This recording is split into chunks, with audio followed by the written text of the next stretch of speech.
the spring of 1934, people across the high plains of Nebraska watched a young boy do something nobody could quite understand. He wasn't repairing fences, he wasn't planting crops, he wasn't hauling water or mending the roof the way most farm boys his age were expected to. Instead, he was planting rows of pine trees around his barn, row after careful row, seedling by seedling, evenly spaced, deliberately placed. His neighbors stopped at the edge of the road and watched with tilted heads. His grandmother watched from the kitchen window and said nothing. By summer, people were laughing at the trees. By winter, many would wish they had planted their own. If stories about hard work, wisdom, and rural life mean something to you, subscribe and join our farming family. Tell us where you're watching from in the comments. We'd love to know which part of the world you're calling home. His name was Eli Callaway. He was 12 years old. He had come to live on the farm the previous autumn after his father passed away from a fever that moved faster than the doctor could follow. His mother had no land of her own, and so Eli was sent to live with his grandparents, Harold and Ruth Callaway, on a modest stretch of working farmland outside a small Nebraska town called Grover Falls. Harold was a quiet man who walked with a limp. Ruth kept the books in the garden and never wasted a word. They were not unkind people, they were simply tired people, tired in the deep, bone-settled way that comes from decades of uncertain weather and uncertain harvests. Eli did not complain about his new life. He learned quickly and worked hard. He was the kind of boy who watched more than he spoke, who noticed things. The way the grass leaned in the morning before a change in weather, the way the chickens grew restless before rain. He had one companion who never left his side, a rust-colored farm dog named Soot, named for the dark smudge across his left ear. Soot followed Eli to the barn at dawn and back to the porch at dusk, every single day without being asked. That spring, when Eli began hauling pine seedlings from the edge of the creek and planting them in measured rows around the barn, Soot supervised from a comfortable patch of grass and watched the boy work. Word traveled the way word always travels in some small farming communities.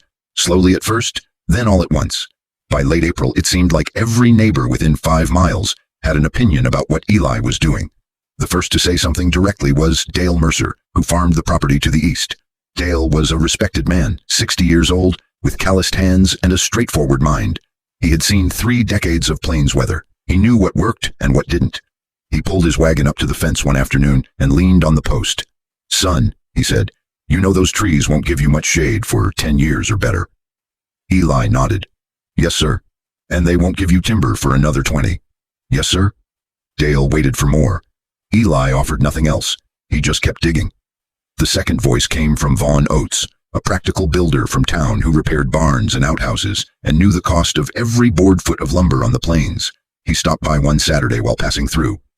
"Boys planting a forest around a barn," he told people at the feed store that evening, not cruelly, but in the tone of a man reporting something genuinely puzzling.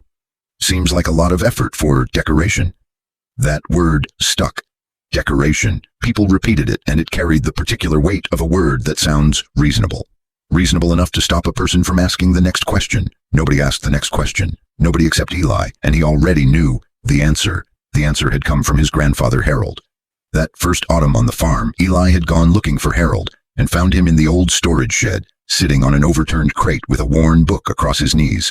A decades-old agricultural manual, its spine cracked, its margins full of penciled notes.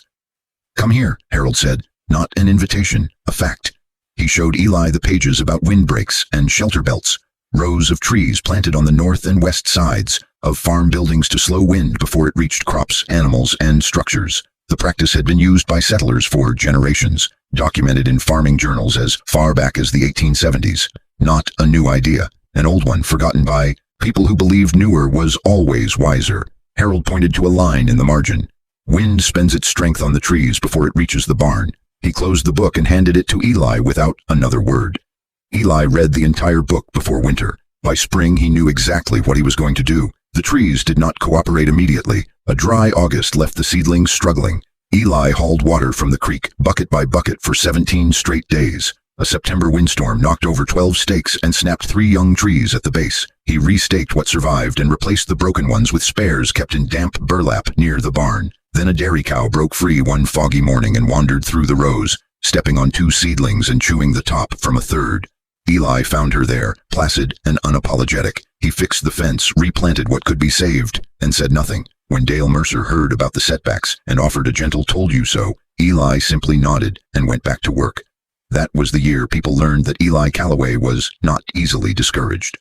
October arrived with teeth. The first light snow came nearly 3 weeks early. The animals on several farms grew edgy.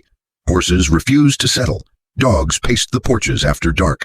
The barn cats disappeared into the hay for days at a time. Harold watched the sky from the porch every morning and said, "Less and less." An old man named Ezra Voss, who had lived in Grover Falls for nearly 70 years, and who had seen things on the plains that no one fully believed, walked out to the Callaway farm on a Tuesday in mid-October. He had heard about the trees. He had not come to laugh. He stood at the edge of the planted rows for a long time, looking at the young pines, still young, still years from being truly useful, but alive and in their places. "This is a serious winter coming," he said to Eli. Eli looked up. "How do you know?" the boy asked. "The same way I know everything," Ezra said. "I've been watching this sky since before your father was born." He looked at the pines again. "These trees won't be full-grown," he said quietly, "but they'll be something." He left without explaining what he meant. Eli turned back to the rows and checked the stakes one more time. It came on a Thursday in January, not slowly, not politely, but all at once, as though the sky had been waiting for months. The wind hit so hard the barn doors shook on their hinges. The temperature fell fast enough that water left outside turned to ice before it could be carried indoors. Within 3 hours, visibility had dropped to nothing. Farmers tied themselves to ropes just to check their animals. Dale Mercer's livestock huddled in the corner of his barn while wind drove through a gap in the wall. Several animals were in distress by morning. Vaughn Oates spent half the night fighting drifts packed so high against his barn door he could barely force it open. On 3 farms to the west, roofing was torn loose, and at the Callaway farm, something different was happening. The wind reached the pine trees and slowed. This is what a windbreak does. When wind encounters a row of trees, it does not stop. It is diverted upward, its speed reduced by as much as half on the sheltered side. The protected zone extends downwind for a distance 10 to 15 times the height of the trees. Even young trees provide measurable reduction. The barn sat in a pocket of calmer air. The temperature difference was perhaps 4 to 6 degrees, but on a night when every degree mattered, it was real. Snow drifted into the outer tree rows and stopped, rather than piling against the barn walls. The livestock moved around. They ate. The worst of the storm simply was not reaching them. Harold fed the animals at midnight and again at 4 in the morning. Eli carried the lantern. The hay stayed dry. The feed bins were untouched. By morning, the storm had passed. Dale Mercer came over on the second day after the storm. He had spent 2 days digging out and tending to animals that had been stressed by the cold. He walked to the Callaway farm out of neighborly habit more than curiosity. He expected to find the same damage he was recovering from himself. He stopped at the edge of the property. The pine rows were bent, some of them, and snow had piled deep along their outer edges, but the barn stood exactly as it had stood before the storm. The drifts against the barn walls were modest. The doors opened cleanly. He went inside. The animals were calm. The feed was intact. The water in the trough had needed breaking only once. Eli was there, cleaning out the stalls. Dale stood in the doorway for a long moment. "How much of the hay did you lose?" he finally asked. "None," Eli said. Dale looked around. He looked at the walls. He looked at the floor. He stepped back outside and looked at the tree rows. He was quiet for a long time. "I was wrong," he said. No speech. No ceremony. Just a man who had built his life on honesty and could not avoid it now. Eli nodded once. "It was my grandfather's idea," he said. "I just planted the trees." That spring, Dale Mercer planted a windbreak on the north and west sides of his barn. By summer, 2 more farms had begun their own tree rows. Vaughn Oates spent a Saturday helping a young family plant theirs and did not charge them for his time. No announcement, no meeting. The idea spread the way practical wisdom always spreads on working land, person to person, season to season, quietly. Eli never told anyone he had been right. He went on watching, working, and tending to the things under his care. Old Ezra Voss stopped by once more that spring, looking at the rows of young pines, green and growing. "Nature has a way of rewarding patience," the old man said, more to himself than anyone. "The things people mock today may become the wisdom everyone follows tomorrow." Soot sat beside Eli. Harold leaned on the fence post and said nothing.